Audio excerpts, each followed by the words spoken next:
Shri Chaitanya Manobishtam Sthapitam Mena Bhutale Swayam Rupa Kada Mahyam Dadati Swapadantikam Vandeham Shri Gurun Shri Yuta Padagamalam Shri Gurun Vaishnavamscha Shri Rupam Sagrajatam Sagana Raghunathanvitam Tam Sajivam Sadvaitam Savadutam Parijana Sahitam Krishna Chaitanya Devam Shri Radha Krishna Padan Sagana Lalita Shri Vishakhanvitamscha He Krishna Karuna Sindhu Dina Bandhu Jagatpate Gopesha Gopika Kanta Radha Kanta Namostute Tapta Kanchana Gaurangi Radhe Vrindavaneshwari Vrishabhanu Sute Devi Pranamami Hari Priye Vancha Kalpatarubhyascha Kripa Sindhubhya Vacha Patitanam Pavanebhyo Vaishnavebhyo Namo Namaha Jai Shri Krishna Chaitanya Prabhu Nityananda Shri Advaita Gadadhara Srivasa Adi Gaura Bhakta Vrinda Hare Krishna Krishna Krishna Hare Hare Hare Rama Rama Rama Hare Hare. Okay, so we are continuing from 29th sloka of 5th chapter of 3rd canto of Srimad Bhagavatam. Mahattvatvad vikurvanad aham tattvam vyajayata karya karana kartratma bhutendriya manomaya vaikarikastaijasascha tamasaschethi aham trida. Mahatattva, or the great causal truth, transforms into false ego, which is manifested in three phases: cause, effect, and the doer. All such activities are on the mental plane and are based on material elements, gross senses, and mental speculation. The false ego is represented in the three different modes: goodness, passion, and ignorance. So, here, from here, it's going to be a little bit technical, and here we see that Mahatattva, it is the great causal truth. Causal means the root of all the causes. No, it is the source of all the causes. No, that is the cause of everything that is happening in this material world. And then transformation into false ego, which is manifested in three phases. So that is actually the Mahatattva transforms into false ego, and that is manifested in three phases. That is cause, effect, and the doer. So what is the cause of an activity? And after the activity is performed, what is its effect? And who has performed it? So these are the three phases of this one.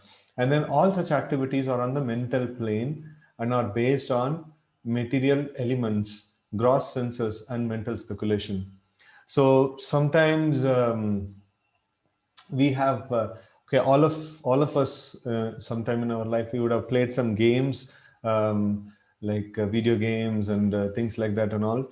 So wherein we are doing something here, we are pressing some buttons, and then some things are happening in the screen, and like probably a racing game or a shooting game or something like that.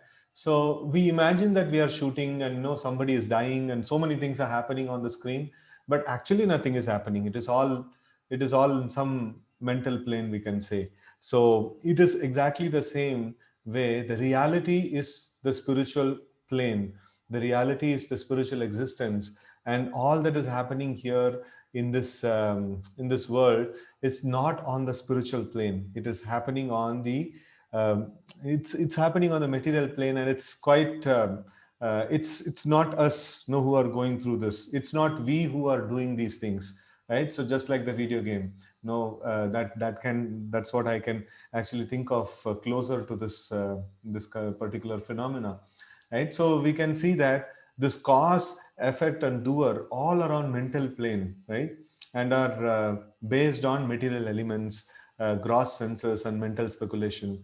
So like what's happening in this world, everything is interaction of matter that's happening. And gross senses are involved, like our eyes, like skin, ears, and this kind of different gross senses are involved, and with mental speculation, with a kind of an speculation in the mental plane. So that's how the activities of this world is happening, right? So the false ego is represented in three different modes, that is goodness, passion, and ignorance. And whatever kind of modes we are conditioned up to, and accordingly we are actually functioning. So it is more or less like done by more or less, it is like very clearly Krishna says prakrite kriyamanani gunai karmani sarvasaha. So everything in this world is done by prakriti and the three modes of nature. Gunai, whenever this word guna comes, immediately we should understand it is three modes of nature, that is goodness, passion, and ignorance. Guna is karmani sarvasaha. So the gunas, or the three modes of nature, conduct everything in this material world. Hmm? And ahankara vimudatma kartaham iti manyate. Only out of ahankar, only out of false ego, a person is thinking that I am doing things in this world. But in actuality, everything is done by the three modes of nature, or the material nature. Okay, purport. A pure living entity in his original spiritual existence is fully conscious of his constitutional position as an eternal servitor of the Lord. All souls who are situated in such pure consciousness are liberated, and therefore they eternally live in bliss and knowledge in various Vaikuntha planets in spiritual sky. So, as we had taken that example of video game.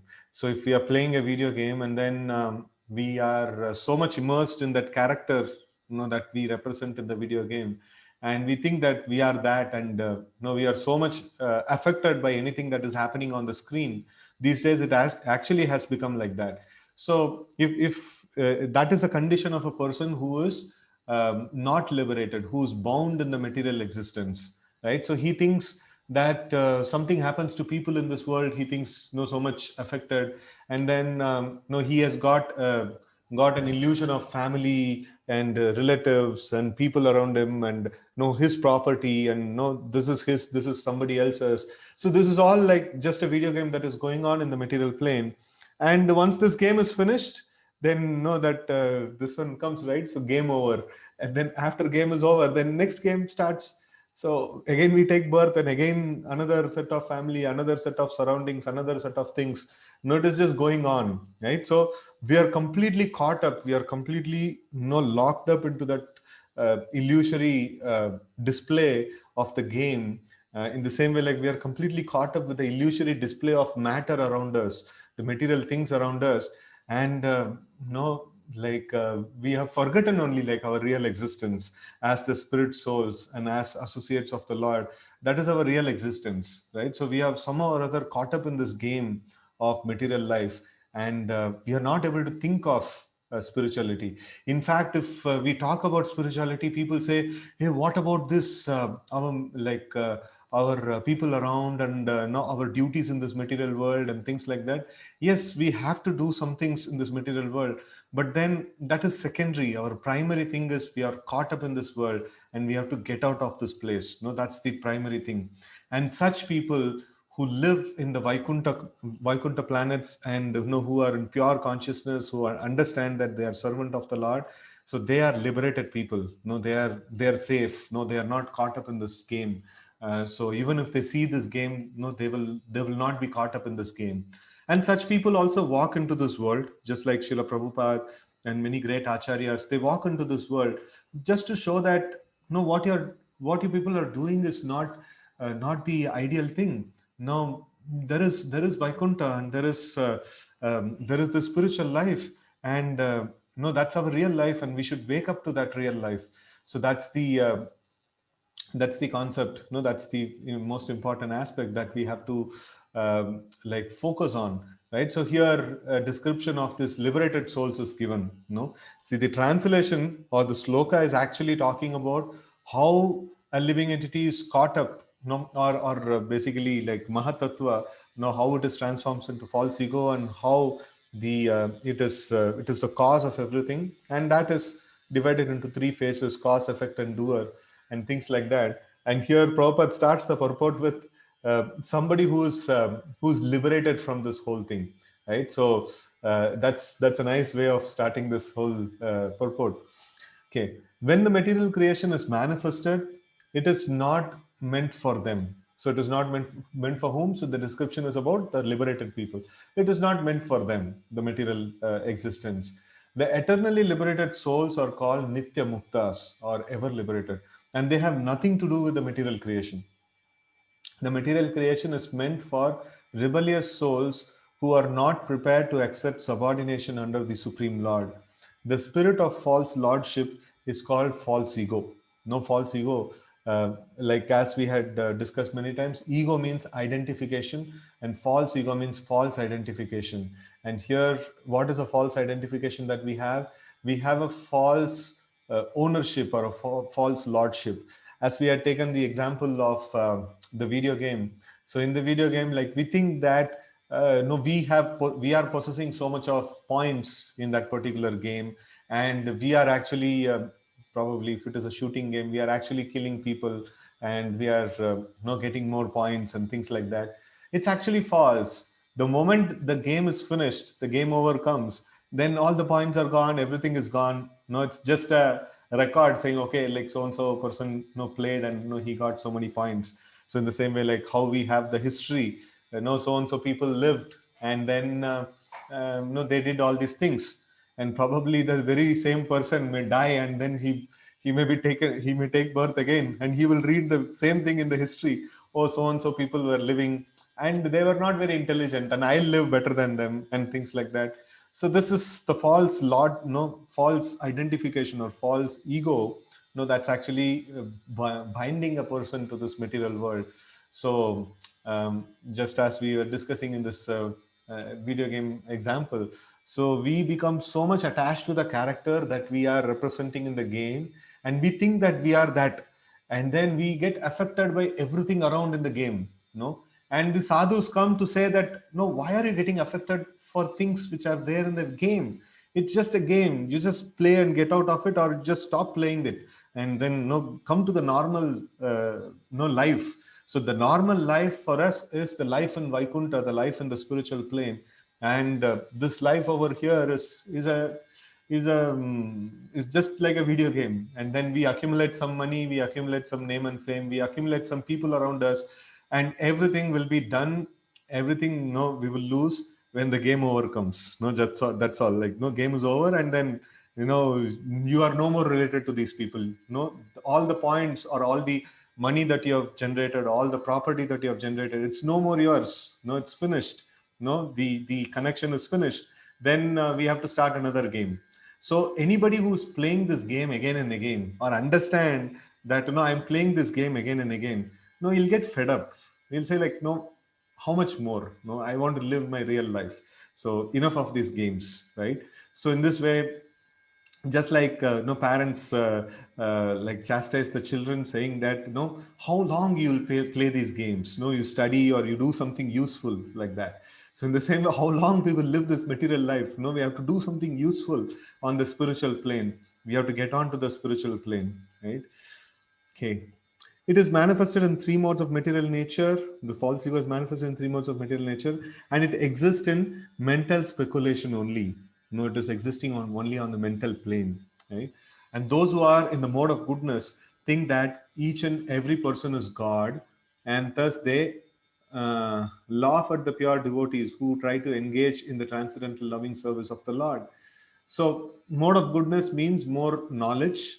So more knowledge means they are able to understand, okay, there is something called spirit, and there is something called matter, and I am different from matter, I am spirit. And then with that kind of understanding, they think that all spirit is same.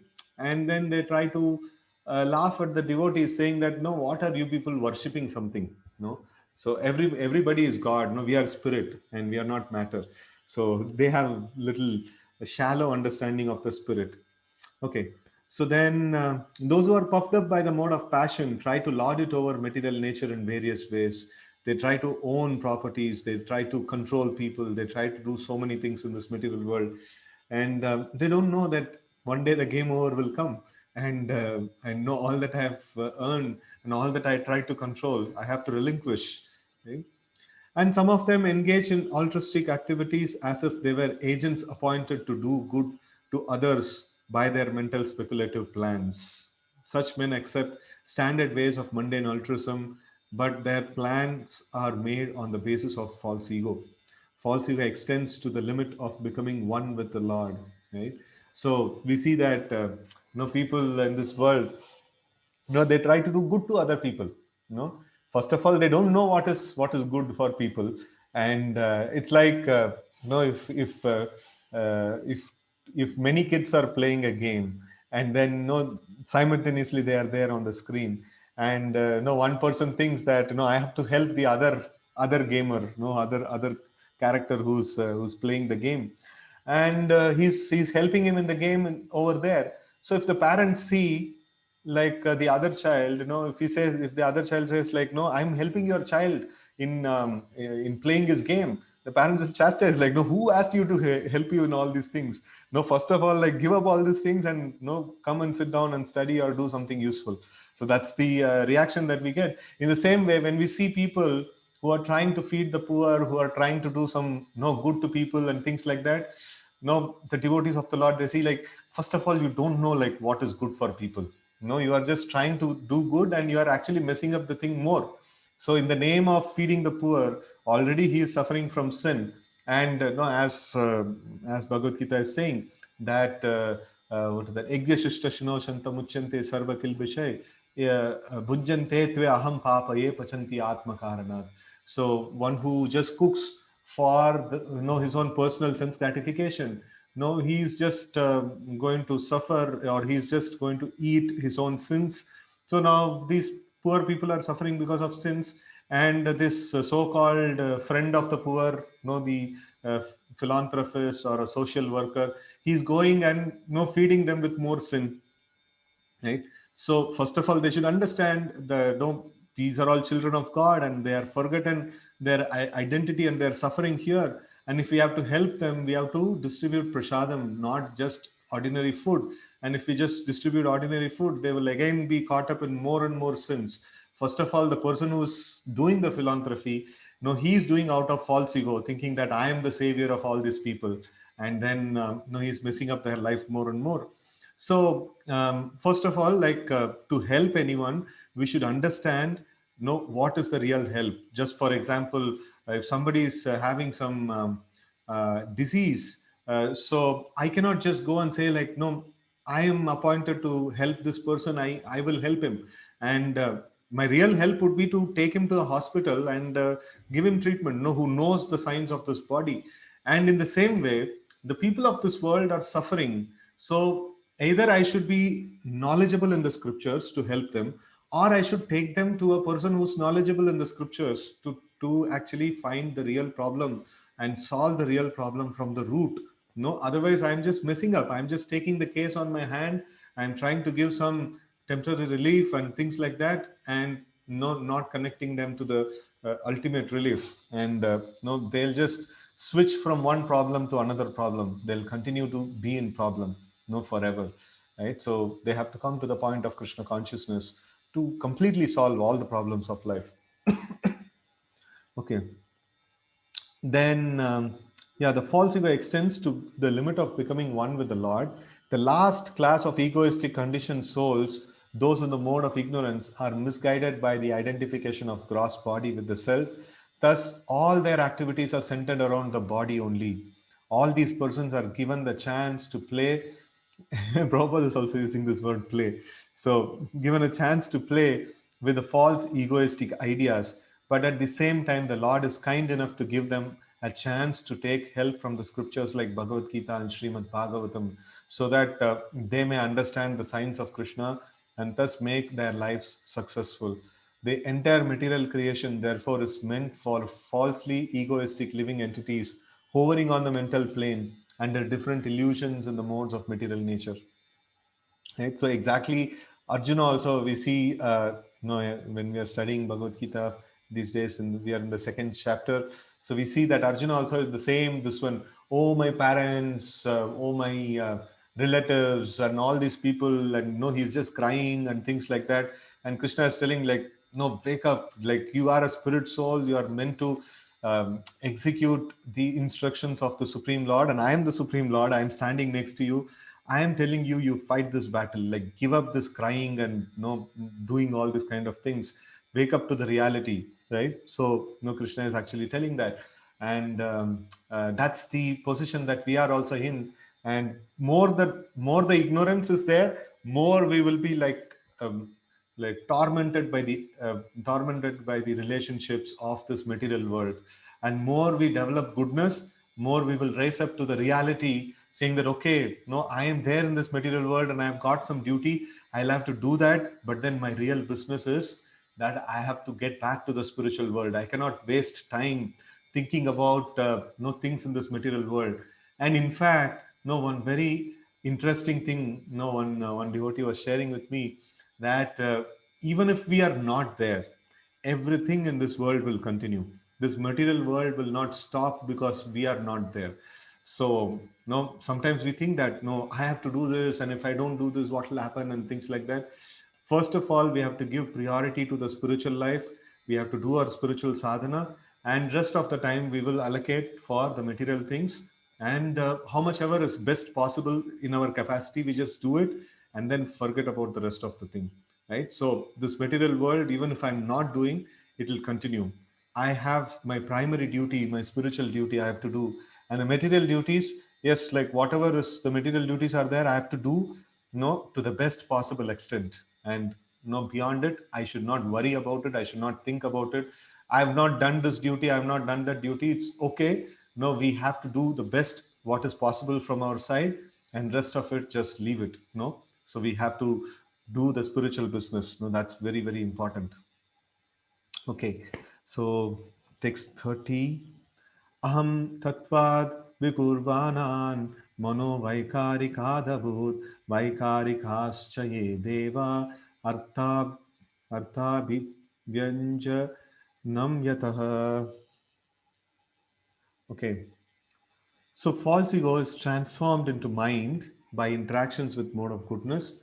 All demigods who control the phenomenal world are also products of the same principle, namely the interaction of false ego and the mode of goodness. So this is again a second this one instance of creation that is mentioned in the second canto of Bhagavatam. We studied a little bit portion of creation, and in third canto also it comes a little bit. So this section is going to be again technical with a lot of principles of the creation. Yeah.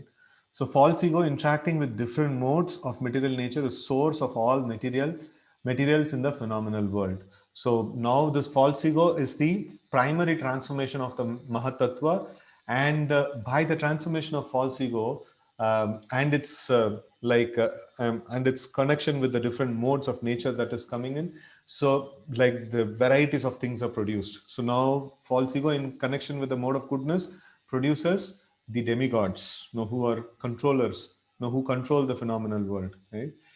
Okay. Taijasanindriyanyeva jnana karma mayani cha. The senses are certainly products of the mode of passion in false ego, and therefore philosophical speculative knowledge and fruitive activities are predominantly products of mode of passion. Mode of goodness means no speculation. They will go to the scriptures, they will take the authoritative version. No, that's mode of goodness. And mode of passion means little bit I may read from scriptures, but then I'll use my speculative mind, and I will try to come up with my own philosophy, my own conclusions, and things like that. Right. So that speculation is part of mode of passion. And fruitive activity. No, fruitive activity means I will do this and I will earn so much, and I'll save it in such and such way. I'll acquire more properties. I will do this. I will do that. No, that's all fruitive activity.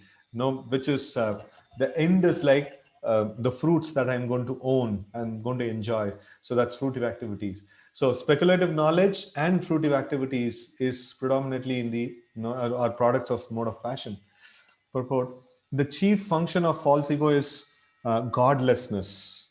When a person forgets his constitutional position as an eternally subordinate part and parcel of the Supreme Personality of Godhead and wants to be happy independently, he functions mainly in two ways. He first attempts to act fruitively for personal gain or sense gratification, and after attempting such fruitive activities for a considerable time, When he is frustrated, he becomes a philosophical speculator and thinks himself to be on the same level as God. This false idea of becoming one with Lord is the last snare of the illusory energy, and which traps a living entity into the bondage of forgetfulness under the spell of false ego. The best means of liberation from the clutches of false ego is to give up the habit of philosophical speculation regarding the absolute truth. One should know definitely that the absolute truth is never realized by philosophical speculation of imperfect egoistic person. The absolute truth or the supreme personality of Godhead is realized by hearing about him in all submission and love from bona fide authority, who is a representative of 12 great authorities mentioned in Srimad Bhagavatam. Right? So this is in Srimad Bhagavatam, we will study that. There are 12 Mahajans they are mentioned. So that is I'm not able to remember the sloka exactly right now. Um, like Kumara, Kapilo, Manu, Janaka, Bhishma, and like that. It is very nicely mentioned about different personalities, and all of their recitation of Bhagavatam is there present in this Bhagavatam. Right, all of them are speaking in the Srimad Bhagavatam. So this, in one sense, like Srimad Bhagavatam is a compilation of the life and teachings of these great authorities, which are mentioned in Srimad Bhagavatam itself. Right. So, anyways, so we should hear from these great souls or the representatives, the bona fide spiritual master who's speaking and who's living the life according to these great personalities or teachings of these great personalities, which are mentioned in Srimad Bhagavatam. So, from such people, we should hear from them, and the hearing should be done in a submissive mode and with love and affection. So that is the way of hearing. And when we do this thing, satam prasanga mama virya samvido bhavanti hrit karna rasayana kata. Right? So when we hear from the sadhus, and when that Krishna Kathamrit, like when that narrations, sweet narrations of Srimad Bhagavatam enters into the karana, enters into the this one ears, satam prasangan mama virya samvido, which is very potent. The subject matter of Srimad Bhagavatam is very potent. Mama virya samvido bhavanti hrit karna. So it is like when the this one, when this message of Krishna consciousness enter into the heart, bhavanti hrit karna, so then it actually purifies our existence, and it actually takes us to the highest spiritual realization, right? So it actually gets the Supreme Lord into the heart manifest, very in a very short time, right? Okay. By such an attempt, only can one conquer the illusory energy of the Lord, although for others she is unsurpassable, as confirmed in Bhagavad Gita 7:14. Right? Okay. So 7:14 is that Daivi Esha Gunamai Mama Maya Duratya Mameva Ye Prapandente Maya Metantarantite. Okay. So now actually, I have another program that is lined up today. So, we will do only half an hour today's session. So, thank you all very much for joining. So, Grantaraj Srimad Bhagavatam ki jai, Srila Prabhupada ki jai. So, we will get back again tomorrow. Right? Hare Krishna.